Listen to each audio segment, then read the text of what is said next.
Welcome back to Make Me Good. I'm your host, David Carley.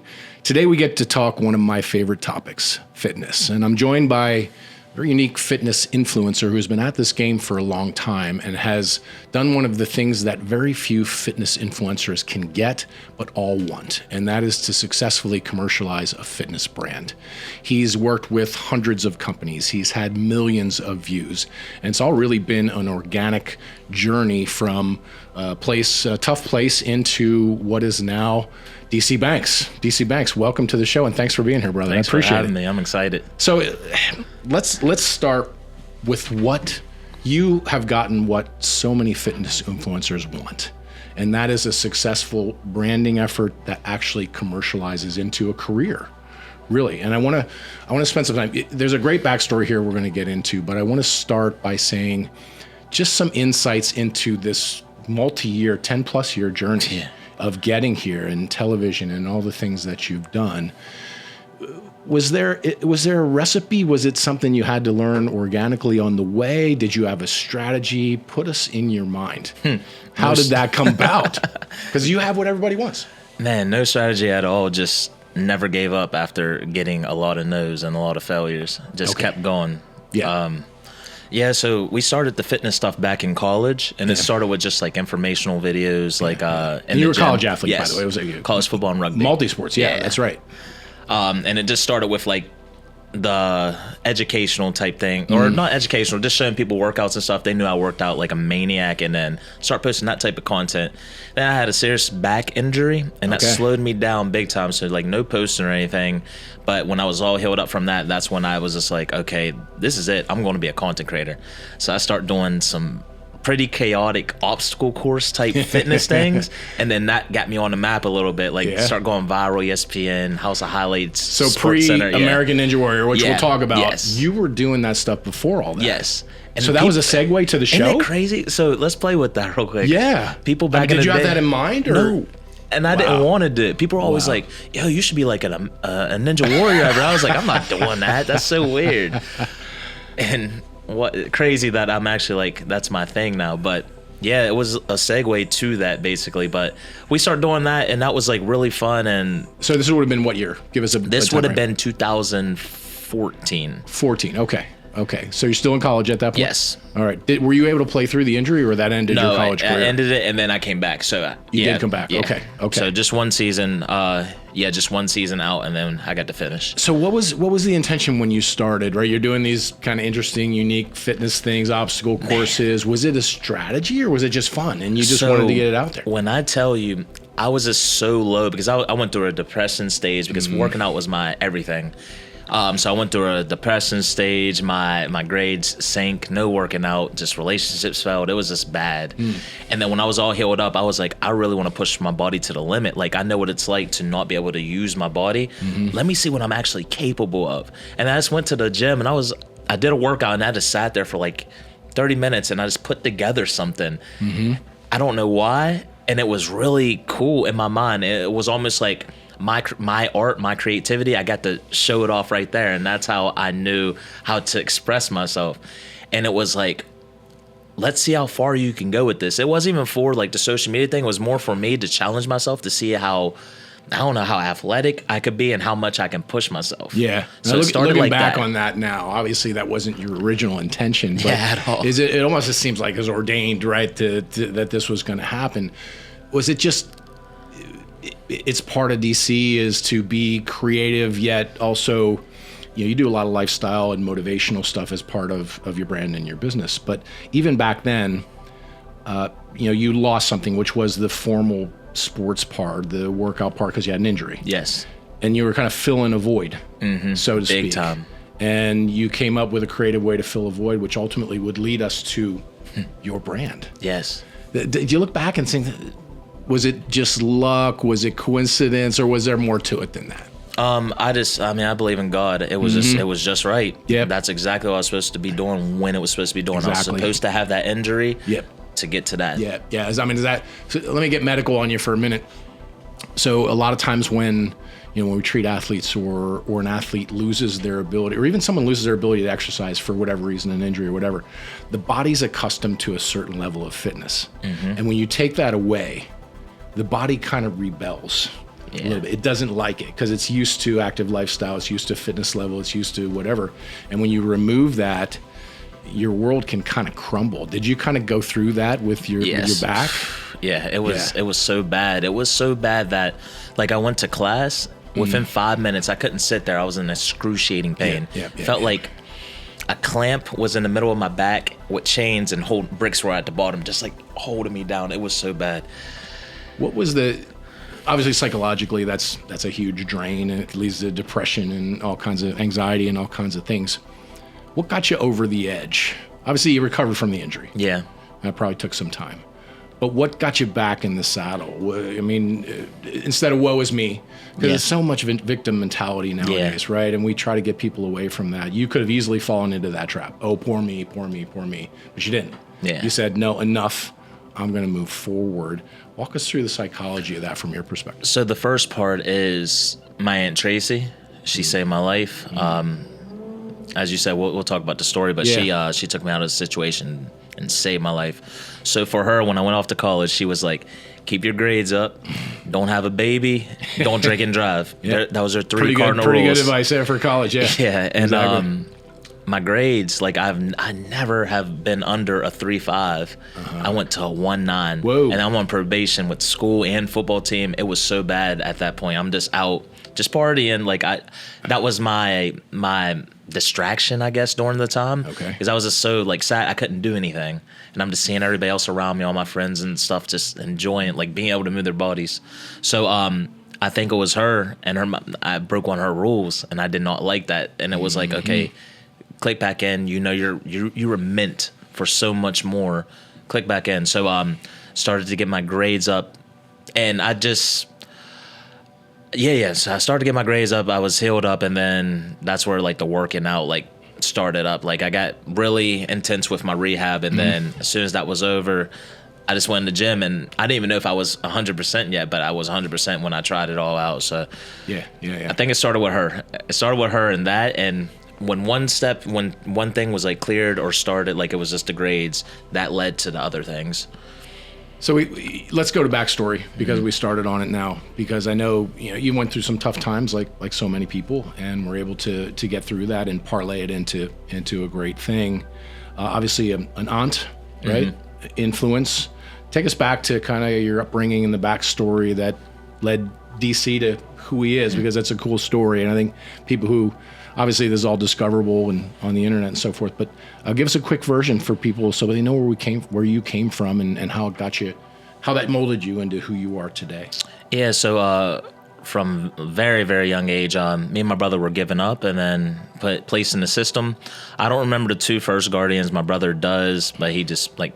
What age would this have been? This is like 6 months into life. Babies, yeah. So so two guardians at that time, and then at like 3, I think I was like 3. No, like 2. I was placed with a foster parent, but this is who I knew as my mother. I'm so young, and it was great. Like that was mom, and she treated us easy transition into a great foster. Yeah, lucky duck, right? Yeah, I mean, that's awesome. And it was really good. She lots of love. Always had like outfits out for like the holidays or something like that. You know what I mean? We weren't like well off or anything, but she always just took care of us and made us feel like important. It was awesome. And she talked about adopting us as well.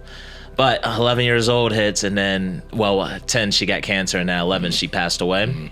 And then during this time, my father was in my life. Like I stayed with him every other weekend. Okay. As soon as she died, he just disappeared. They weren't together or anything, but like he just I don't know what happened. He just left. Yeah, it was so strange. I didn't understand that one. So then you had to go into another foster? Yeah. And then at 11? Yeah. After years of stability and a good family dynamic, now you're interrupted again, starting over with a new foster at 11. Yeah, that was just the rough years, because I'm now becoming like a teenager. I'm just so like lost. My brother was lost too. He was older though, so he ran away like so many times, and then finally like the state helped him like find an apartment and do all this stuff. But I was lost. One thing that I did, and I was just talking to a buddy about it. So to try to fit in somewhere, I did any and everything. So sport wise, anything I could like get into a social group, I would do that and become good at it. That was my main thing that I did. So like there was a skate park by me. I became a great skateboarder. I also became a great rollerblader. There were people like in music and stuff, and I was like, yo, they kill this. So I learned the piano.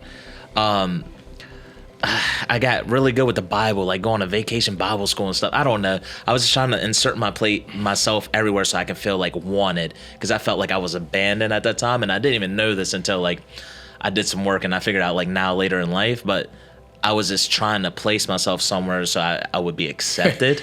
I think, DC, I already understand your superpower, which is to make very good choices in life, because you were faced with a really tough situation, and a lot of people in that situation could revert to bad choices, drugs, alcohol, hanging with the wrong crowd. You did the exact opposite. You channeled it into positive things, sports, music, activities, and not only channeling into positive outlets, but also using that to flex your get good at muscles, right? I had never skated before. I got good at that. And then I rollerblade, I got good at that, and so forth and so on. What do you think is the difference maker between someone who kind of goes down the wrong approach or the wrong path and what you did, which was to channel it into positive things when everything was kind of, your world's crumbling around you at 11? Was it just you, or was there thought behind that? Because someone who's in that situation, what can they learn from you? You did the right thing. You channeled your pain and your anger and your frustration into positive things. What's the mentality there? One thought that I have, so my brother, he was older and he didn't make the best choices. Yeah. But this is my role model. Like he did a lot of like bad things, but I never did it. It's almost like I remember all the beatings that I had of respect into me when my mom was here, and it just stuck with me maybe. And I didn't go down his path. It's like I saw how he was doing, and then I chose my own lane, I guess. But I feel that he might have been an influence in that. Great dude. One of the most creative people I've ever met on this earth. But yeah, I think it might have been that, honestly. And I never.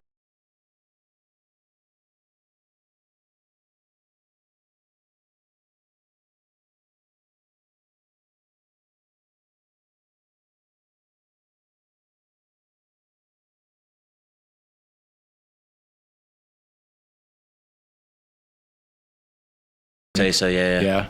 And you had to make decisions that normal 11-year-old might not.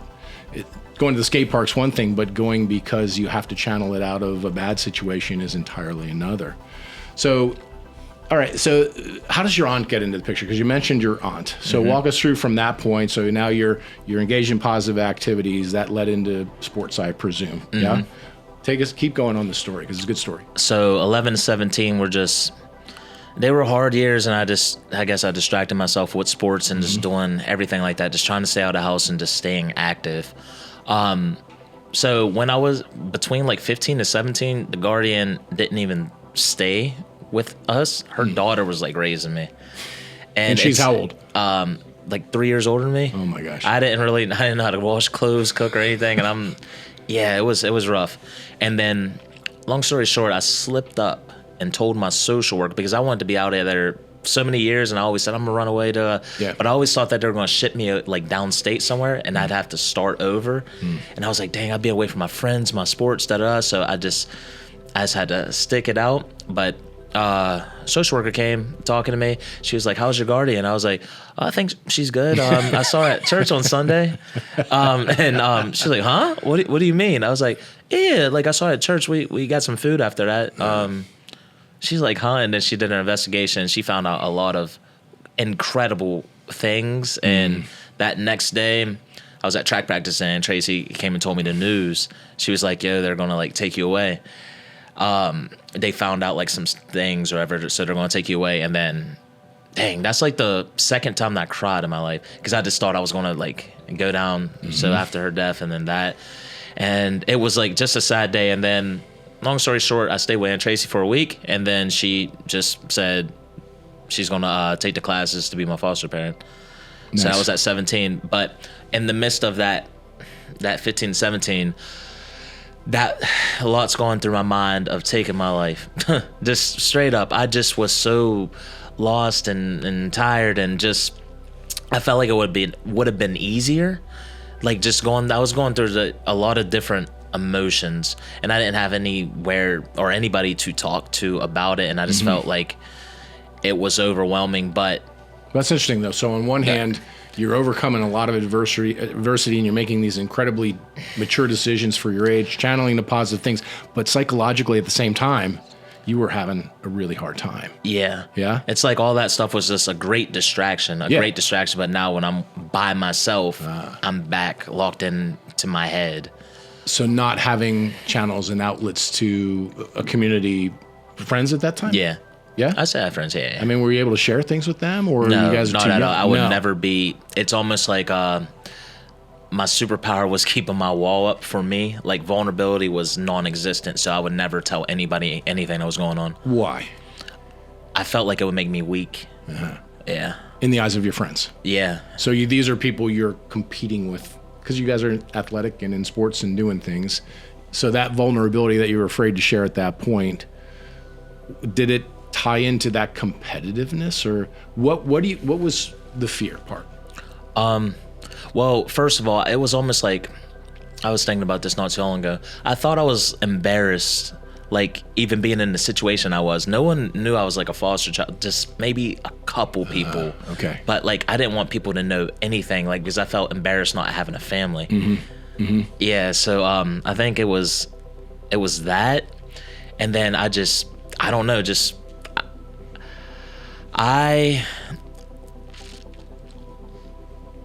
I'm not really sure. Well, you're wrestling these tough times. Yeah. And on the surface, it looks like everything's all right. Yes. But you're, like so many people, this happens, right? You compartmentalize it, you kind of internalize it, you don't share that, but it can't get out. So it starts eating you up and eating you up and eating you up. And did it get worse and worse and worse? Or what happened then? How did you work your way out of that?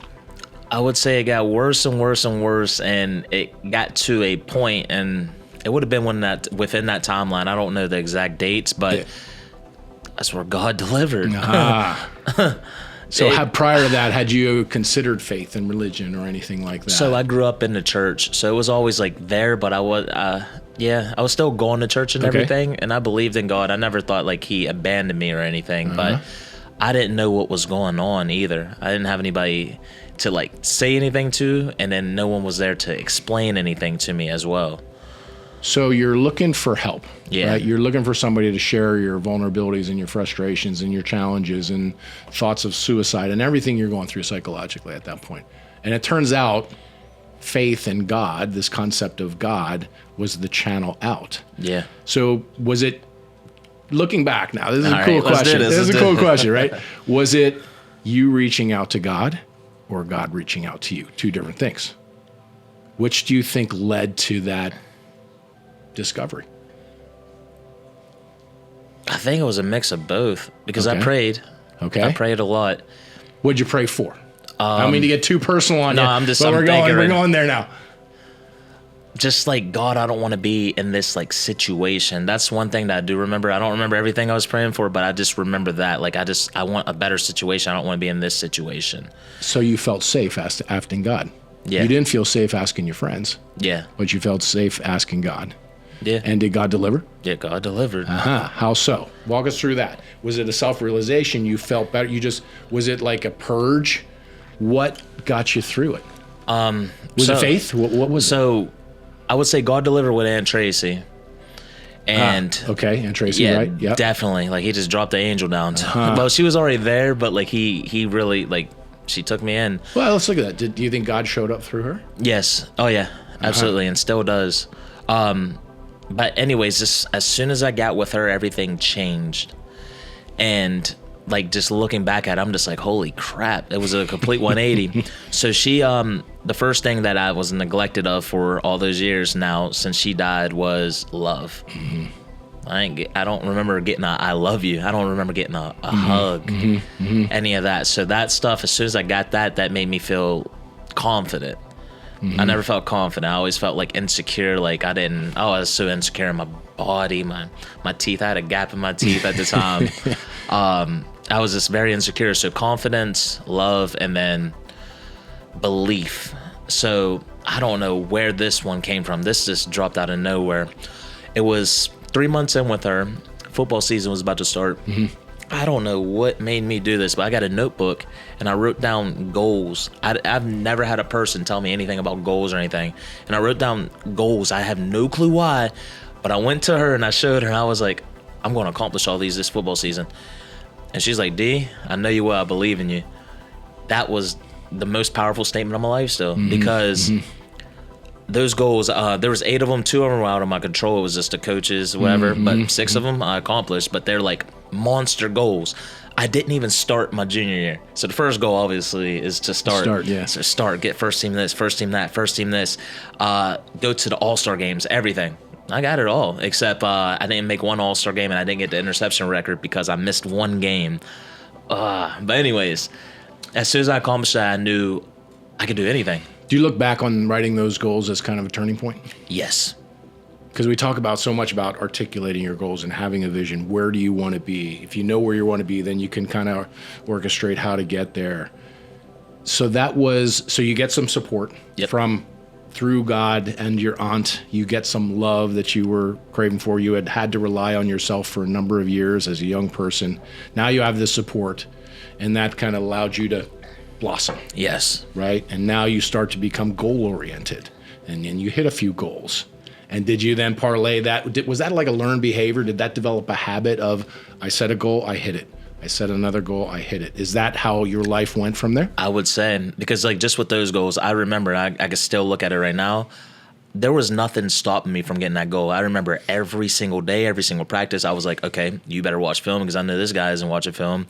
Every single play and practice, get perfectly in your stance. All right, the play's over, reset, get perfectly in your stance. Like in the game, 90 plays in already, get perfectly in your stance. You had to do this perfect. Like, so I was so set on that. I was like, I'm going to get there was nothing stopping me. So I know how much effort I put into that, and I got exactly what I deserved because I put in the work for that. And so you were able to develop this super focus on what you wanted. Now, do you think you were able to do that because the noise was turned off, so to speak? The psychological stuff that you were battling was eliminated through your aunt and through your faith and through the things we talked about. Wow. Yeah. Yeah? Do you think that's what allowed you to, because otherwise, you've got so much to worry about. And this happens every day to people. We're stressed, work and life and things happen, and we lose our focus. When we lose our focus, you don't have that tenacity, I guess is a good word. You set a goal and there was no way you're going to run through a brick wall to get that goal. If you hadn't had Aunt Tracy and you hadn't had your faith, do you think you still could have accomplished that? Somehow God would never give up on me. So I don't know what it would have looked like, but somehow I don't know how. Yeah. Okay, because it's nurture versus in you, and it was a combination of both, but it was in there all along, and it just got unlocked. Yep. All right, cool story. We talk about that all day. Let's talk about fitness a little bit, because obviously you've gone there, and one of the things that we talked a little bit about before we started was you have what so many fitness influencers want, which is a successful commercialization. And walk us through some of the things that worked for you to develop that brand, to get to companies that would endorse you or pay you, get on television. We talked a little bit about, getting out there, getting your brand exposed, but what are some practical things that someone who's watching who wants to be an influencer, wants to be fitness oriented with a brand development can learn from your story and what worked for you? So number one, you got to post. So that's consistency. You have to post. Someone starting out, how often? Every day, 5 times a day, 10 times a day? What would you recommend someone? So for me down there, you just got to feel and see what you can do. You have to make it work with your schedule. You know what I mean? If you do once a week right now, okay, let's try it 2 times the next week, maybe 3 times the week after that, and then whatever's consistently enough for you. But at least posting during the week, even if it's once a week. Like if you're doing once a week for 10 years, that's still a lot of content. You know what I mean? So I don't think there's like a frequency that you need to hit. But I guess right this second, posting a lot actually helps. But like whenever I was doing it, I mean, I guess I was posting a lot, yeah. But posting a lot and staying consistent with it. Just staying consistent with it, not like post, and consistent. Now 6 months go by, and then now you want to start posting. Was it a try things and see what works and then adjust type of approach, or you had kind of a vision where you wanted to go and you always stayed true to that? How did you work it? All right, so for me, I don't have a niche. And I think that's a thing that messes me up with a lot of these companies, because I did have a conversation. They're like, DC, we need you to do something like consistently, like a lot of these influencers do. I was like, no, I'm creative, and I like showing off my creativity through everything that I do, and I'm going to keep it like that. I'm going to stay true to myself. So I never had a plan. I've just been going every step. Just Well, you were posting what was creatively flowing through you at the time. Yeah. So you parlayed your creativity into a successful fitness, which is really unique. But looking back, you were kind of a jack of all trades. You were good at a lot of things. It wasn't one sport. You weren't Michael Jordan. There was one thing you were put on the earth to do. You were good at a lot of stuff. And that kind of carried through into your career now, where you don't want to do one thing. You don't want to be pigeonholed into one genre. You're DC and you like to do different stuff. Okay, so we talked about posting consistent. One of the things you told me that struck me before was authenticity. How can you go to the gym? Everyone's got an iPhone. Yes. Everyone's videoing their workouts. What makes someone authentic versus another person who comes off unauthentic? Honestly, in the fitness space? I feel like you can sniff that out so quickly. People can read people. Maybe not. Maybe like what do you do to try to bring your authenticity through when you post? Right. What are some tricks and some tips for people who are watching? Authenticity. Well, now I'm not scared to be vulnerable on social media. So that's one way, because it, like I told you earlier, it makes you into a real person. You're not just a screen doing cool things now. You're a real person that has real struggles. It's not just a highlight reel. Okay. So I guess right there, like just showing that like life's not perfect. Like you have your highs, you have your lows, but you can't just keep putting all the highlights on there and everything. I feel like people understand that because everybody's going through something. So yeah. So if we go to your IG, yes, how are we going to see vulnerability? Yeah, just give us some examples, right? Where are we going to see your vulnerabilities or failures or whatever, to make you authentic? So I'm going to backtrack a couple years ago. Yeah. So now when I was doing my crazy fitness stuff, I start incorporating the failures to the success. So that was another way of doing it. Like, oh, he didn't get this first try. Yep, the journey. Hey, I didn't get it the first time. Hey, I didn't get it the second time. Hey, eventually you got it. Yes. Brilliant. Genius. So that was one way, and then that really just like went crazy with views and stuff. Like, so people saw that, and a lot of positive comments. Social media has a lot of negative, but a lot of positive. Like, man, he never gave up. Man, da da da. How did you chronicle that? Just like again, a fitness influencer who, is on that type of trajectory. Were you doing something and then talking about it afterward on your post, and then trying again and talking? Were you kind of giving your emotional feelings at that point, walking through the process, or you just showed it, the failure, and then showed the failure? Just showed it. Yeah. So it was very simple. Yeah. And then eventually you got it, and then move on to the next thing. Yes. Okay. How else? This is great practical stuff. So that was one way, and then talking on camera, like talking to people.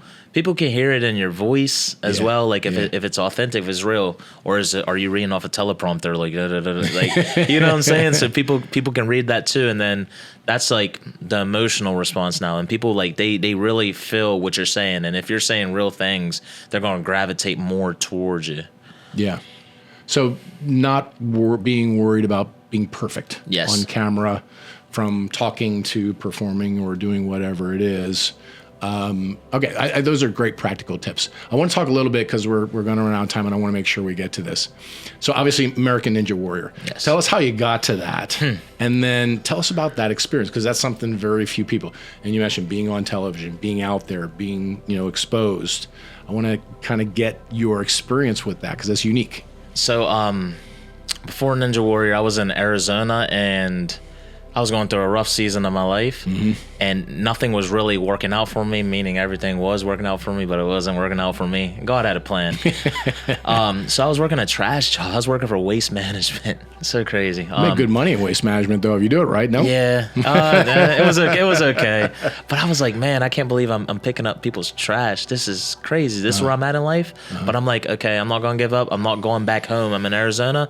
gonna make this work. I don't know how, but I'm gonna make it work. So like during the time that I was picking up trash, I was listening to podcasts all the time. So I was like, okay, if you're doing something you hate, just learn something while you're doing it. I was listening to Tyler Perry's podcast where he was just talking about his failures to his success, and he was he failed for like 8 years straight, and then one day God answered him, and I was like, God, you made me listen to this for a reason. Like, if this fitness thing, because I was sore because I was still doing my workouts and all this, and I was like, if this fitness thing is for me, if this is what I'm supposed to be doing, please give me a sign. I know you made me listen to this for a reason. So this is at like 8, 9 o'clock, and then I got a call like 30 minutes after my shift. Hey, DC, would you like to be on American Ninja Warrior? I just applied the day before, and I was like struck because I know how many like applicants even get on. But yeah, so that was. So the timing was very interesting there. Very interesting. So twice formally in your life, you reached out to, well, maybe more, but the two that we've highlighted today. Yeah. You reached out and said, God, I need some help here. Yeah. And he answered. Yeah. Is that what you believe? Yes. Yes. Fascinating. Yeah. And if it's not supposed to be for you, then he ain't gonna give it to you. You know what I mean? Yeah, how do you think life changes if that call isn't made? I'm still grinding and something else is gonna happen. Because now your life really is an exercise in being self-made, really. Sometimes with help, sometimes without, self-motivated.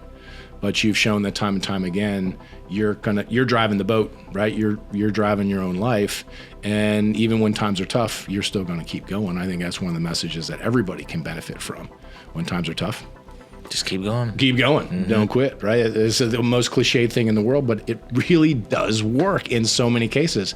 And there's a pattern that you see with successful people. You probably see this. Podcasts you listen to. Everyone goes through that part. Yep. Yeah? But never stopped. Yep.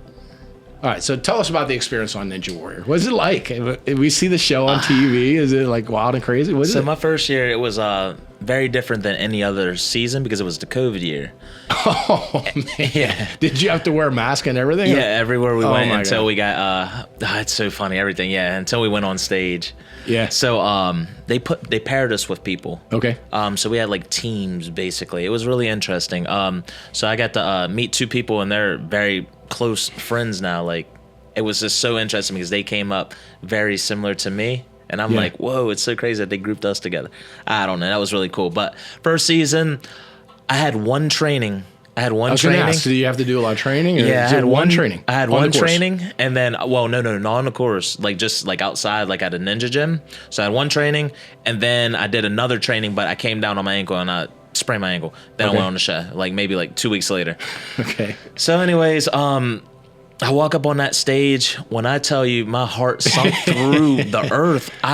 First time on television, I Yeah. presume, yeah? Never been on, okay. Wow. And they're taping, right? It's Yeah. like, go, push play. Camera, light. I'm like, oh man. I'm like shaking while I'm walking. It was an experience. Yeah, Very nerve-wracking. What was your first run like? Walk us through your first run, your very first one. I went up the steps, the shrinking steps. That was really scary. And then this thing called lunatic ledge, basically something I can do blindfolded now. I just didn't know like how to use my body yet for momentum and all this stuff. So I hesitated, and then I fell in the water. But I got to the second obstacle, and I was disappointed, but I was like, dang, like, what am I doing here? Did you get interviewed afterwards and have to do all that stuff? Is that? Yeah, they ask you like a couple questions. Yeah, or whatever, exactly. Yeah, I didn't do too hot, but you stayed with it, like always. So stayed with it. Yeah. And then for me, if I do something once, all right, I've been here before. So the next season, I got through to like the 5th obstacle, and then no, I got to the 4th. I think I got to the 4th. I got to the 4th. And I made semifinals. Yeah, so I got to the 4th and made semifinals. But anyways, when I walked on the stage, I was like happy, excited, and like the nerves were out because I'm like, all right, DC, you've been here. All right, let's go. And then it was just me. My training should have been better. That's all. So anyways, fell, but I made semifinals, and I got to the 2nd obstacle in semifinals, and it was just a fluke, just another fluke, something so easily that I can do. Yeah, All right. Yeah. Next season, got all the way to the 5th obstacle one more time, and then I made the semifinals as well, and I got to the 4th obstacle in semis. So it's like every year, just progression. And then this last season, the one that's on right now, qualifiers, I got all the way to the end, and it was just a mental error. I was supposed to move the thingy up maybe this much more, maybe an inch, and I didn't do that, and I just went in the water. But that would have been my first buzzer. That would have been awesome. You gonna stay with it? Keep going? Yeah, we're still good. We're still going. Nice. And then made it to semifinals, and I got disqualified on the same obstacle. Yeah, but So how does that show work? So it runs in seasons, and it runs from when to when, so people know if they're watching, they can watch you. So we started this year June 1st, and then right now they're in semifinals, and then I'll say June to August. Okay. Yeah, late so August. So you're going now, right? You're going. Okay. Well, and that's on what network? NBC and Peacock. NBC and Peacock. Well, we're gonna keep an eye out for DC. Let's wrap it up. Parting shots. I mean, we've covered a lot of ground, but with your brand and being a influencer, all the social media work, kind of what's next for DC? Obviously, we talked about the show, but where are you going from here? What would you like to do? What's your vision for what you want to do with the brand next? Man, well, I just never stop. So I'm just like, what can I do next? So as of right now, I'm in talks with the Savannah Bananas. Nice. They're so fun. They're so fun. I should be like shadowing. Is baseball in your background? Yeah, that was my favorite sport growing up. That was, okay. I just went to college to play football. No, you're so football. All my life, and then I just went and played football because I don't know, I liked it more at the time. Okay, got it. But baseball, I love baseball. Got it. Yeah. So as of right now in August, I should be going to Savannah and like shadowing one of the people, but I don't know. I have no clue what anything looks like. But how'd that relationship? Did they contact you, or no? I create create opportunities. I don't wait for my creative. We know that by now. Yes, that's so, fairly apparent. I made a video. I was like, how can I get their attention? That like something that someone's never did. Yeah. So I made a video, and then I tried to like send it out to like a lot of people and all that. I didn't get any responses. I got to one of the owners. She said send it to her email, and nothing happened for months. And I was like, go to social media with it. But it was so creative. It was just something that I know they never seen. And then social media backed me, and it got everybody seeing it. And then the owner, Jesse, he reached out. Do you think your experience of being in front of the camera with Ninja Warrior will parlay into more of that kind of work? Absolutely. Yeah. Absolutely. Is it a comfort level now, or you find you like that spotlight? You feel good in it now? Yeah, I'm cool. I can navigate in the chaos. You like it now? Yeah. It's like it's a rush. It's an adrenaline thing for you. Yeah. Fulfilling. Mm-hmm. All right, Savannah Bananas. Well, they're awesome. They're so fun to watch. Which is, by the way, there's a lot of, you have to kind of act and come through that. It's not, obviously, there's a lot to it. It's entertainment. Yeah. In addition to being sports. Was this a proving ground to kind of get to that point, or is that really in you, where you're part entertainer and that's part of?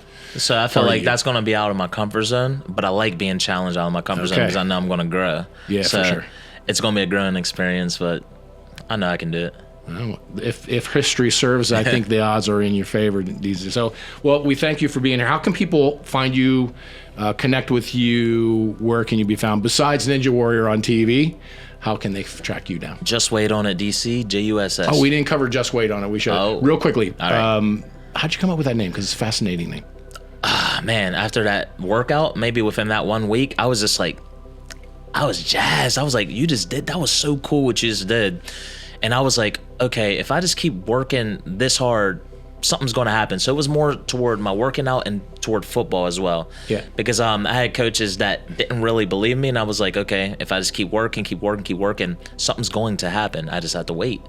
But it's gonna happen no matter what. I'm gonna wait, keep working, and so call it an exercise in active patience. Active patience, right? Yeah. It's not just being patient; it's doing something about it. But sometimes it takes time. Is that fair? Yep. To kind of describe the brand and the mentality. Yes, but you got to be true to yourself, though. Like, you have to be working at your highest capacity. You can't half-ass it at all. Now, looking back, do you think we actually operate at our highest capacity, or are we always a little bit short of what we really are capable of doing? I think we're always going to be short, honestly. But you push it to the limit that you think that you have, maybe. Yeah. Okay. All right. Sorry. So I interrupted. So they can find you where? Just Wait On It. Just Wait On It. JUSSWAIT. And that's Instagram too? ONIT, DC, yes. Okay. Other mediums, Facebook? Everything is Just Wait On It, everything DC. is the same? Mm-hmm. Okay, cool. And websites, anything like that? Nah. I got a portfolio. if y'all trying to work with me, I got a portfolio. Yeah. What kinds of opportunities, people that are out there that might be looking for opportunities to work with someone like you, they can connect with you through social? They can find my email. They just got to email me. Awesome. That's why I just keep it in my bio, and then they hit me up. Right on. Well, we're going to be watching, and it's easy to find you because you're on network TV, and we wish you the best of luck. It's an awesome story, and we're going to be rooting for you, man. I appreciate you, brother. Appreciate you being on the show. Sir. Thank you. Thank you, brother. Yes, sir.